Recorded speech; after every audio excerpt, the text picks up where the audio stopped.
Pemirsa, pembagian THR bagi ASN. Dalam peraturan pemerintah nomor 14 tahun 2024, THR sudah harus dibayarkan paling lambat 10 hari sebelum Hari Raya Idul Fitri.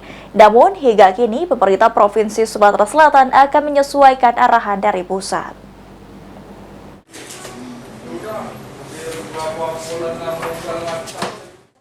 Tunjangan Hari Raya atau THR untuk aparatur sipil negara ASN termasuk P3K, PNS, TNI, dan Polri. Jika mengacu pada peraturan pemerintah nomor 14 tahun 2024, THR sudah harus dibayarkan paling lambat 10 hari kerja sebelum Hari Raya Idul Fitri.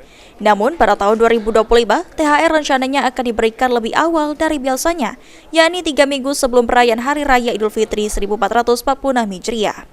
Kendati demikian, Sekretaris Daerah Provinsi Sumatera Selatan Edward Chandra mengatakan, hingga saat ini pemerintah Sumatera Selatan masih akan menyesuaikan dan menunggu arahan dari pusat untuk mencairkan THR bagi ASN di lingkup pemerintah Provinsi Sumatera Selatan. Ya, nanti kita lihat ya. Kita udah menyesuaikan nanti dari kementerian. Oke, berarti anggarannya untuk dari pusat sendiri, Pak ya? Iya. Ya. Mungkin ada sudah perkiraan, belum, Pak? nanti informasi. Perkiraan jadwal pencairan THR bagi ASN termasuk P3K, PNS, TNI, dan Polri. Jika mengacu pada peraturan pemerintah nomor 14 tahun 2024, kemungkinan memberikan THR akan diberikan pada rentan tanggal 17 hingga 20 Maret 2025. Eki Saputra, PAL TV.